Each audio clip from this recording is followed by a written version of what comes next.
राम राम, जय किसान मित्रों।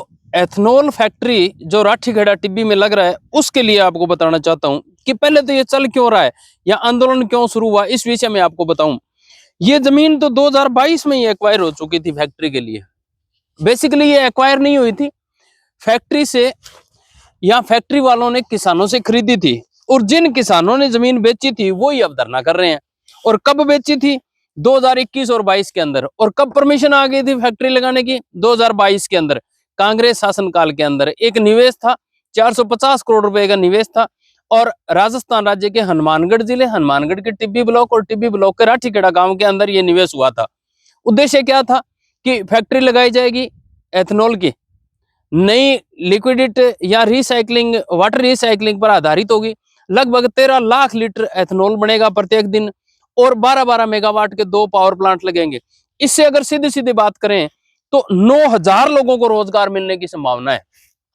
और अगर जैसा डीपीआर के अंदर सबमिट हुआ है, फैक्ट्री के जो उच्चाधिकारी है उनसे, उन्होंने या जो रिपोर्ट तैयार होकर आई थी उसमें, या जिले को जो रिपोर्ट मिली है उससे, तो सीधे सीधे लगभग 180 फुट ऊंचाई पर चिमनी होगी, जिससे प्रदूषण नहीं फैलने की तो जीरो संभावना है। क्यों कि आप ये आसपास देख रहे हो ईंट भट्टे जो बने हुए हैं, करीबन टिब्बी के अंदर 17 ईंट भट्टे इस टाइम काम कर रहे हैं।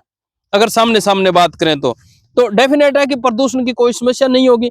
सेफ जोन के अंदर है तो पानी की भी कोई समस्या नहीं होगी। और अगर मोटा मोटा सा इससे बात करें तो यहाँ आसपास के इलाके के अंदर, यहाँ टिब्बी के टोटल एरिया की बात करें तो 74,000 हेक्टेयर एरिया धान का है लगभग, और टोटल एरिया 74,000 हेक्टेयर है टिब्बी का। और उसमें से 27-28,000 हेक्टेयर के अंदर धान लगाया जाता है। उसमें से कुछ पार्ट हरियाणा का मिला देना, इलाहाबाद वगैरह का, तो ये लगभग 40,000 हेक्टेयर धान बन जाता है। तो एक बड़ी वायबिलिटी बनती है। इस वायबिलिटी से क्या जनरेट होगा हमें कि लगभग अगर मोटा मोटा सा बात करो तो 3 शिफ्ट में फैक्ट्री चलेगी, और एक शिफ्ट के अंदर 250 लोगों को नौकरी परमानेंट मिलेगी।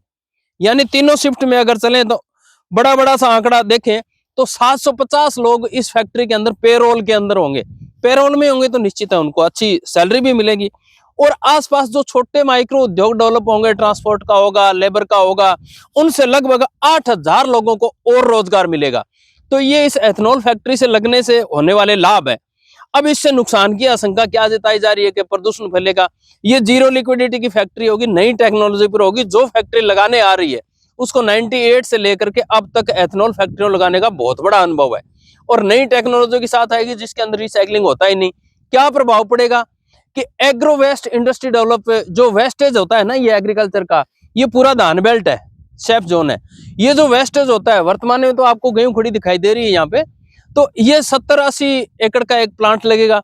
इससे टोटल आसपास के एरिया का एग्रो वेस्टेज खरीद लिया जाएगा। एग्रो वेस्टेज खरीद करके उस एग्रो वेस्टेज से एथनॉल बनाया जाएगा। उसके बाद में जो डिग्रेड आपका धान है, जिसको कोई नहीं खरीदता, कैटल फीड के अंदर जाता है, या खरीद की जो प्रॉब्लम आती है, वो समस्याएं हल होगी। क्यों कि उसको भी खरीद करके उससे भी एथनॉल बनाया जाएगा।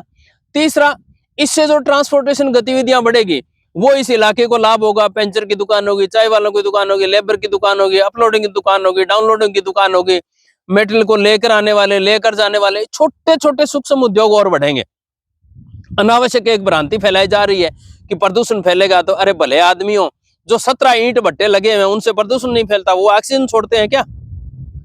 तो इस बेरुखी बातों से मिलना है। क्यों कि अधिकतर जो आप लोगों के लिए जो हितचिंतक बने हुए हैं ना, उन्होंने मेरे ख्याल से आपको 450 रुपए आपकी जो मेहनत और मजदूरी होती है ना खेत में जाने की, वो भी समय पर नहीं दी होगी।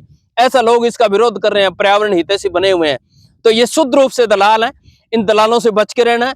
ये जमीन बेचने वाला वो गिरोह है जिन्होंने पहले फैक्ट्री को जमीन बेची और अब उचित मूल्य पर या ज्यादा मूल्य पर आसपास की और जमीनें एक्वायर करवाना चाहते हैं। अब ये कौन है, कहां से है, इसके बारे में प्रशासन बताएगा, जांच करना चाहिए। पर हमारा मुद्दा क्या है? हमारा मुद्दा ये है कि हमारे जिले के अंदर ये एकमात्र पहला बड़ा उद्योग होगा जो राजस्थान निवेश योजना के अंदर 450 करोड़ रुपए का निवेश इस योजना में होने जा रहा है, जिससे इस इलाके के अंदर लगभग 9,000 लोगों को रोजगार मिलेगा। तो ये आपके और मेरे जैसे लोगों की जीवन का झगड़ा है। पर्यावरण की चिंता बाद में करेंगे, पहले पेट की चिंता होनी चाहिए। जब पेट की चिंता पूरी हो जाएगी उसके बाद में पर्यावरण की चिंता कर लेंगे। पर्यावरण की चिंता के लिए बहुत कुछ नहीं करना पड़ता। आपकी जो ईंट भट्टे वाली चिमनी है ना, इन जो तथाकथित लोगों के जो ईंट भट्टे चल रहे हैं, इनसे तो इसकी 3 गुना ऊपर चिमनी होगी, 80 मीटर की हाइट दी गई है, तो प्रदूषण भी नहीं फैलेगा। एग्रीकल्चर के जो प्रोडक्ट्स हैं, जो धान का सबसे बड़ी समस्या बनी हुई है, वो भी समाधान होगा। तो हमें इन चीजों को ग्राउंड स्तर पर सोचना होगा और इन लोगों को इन्हीं की भाषा में जवाब देना होगा। जय हिंद, जय भारत।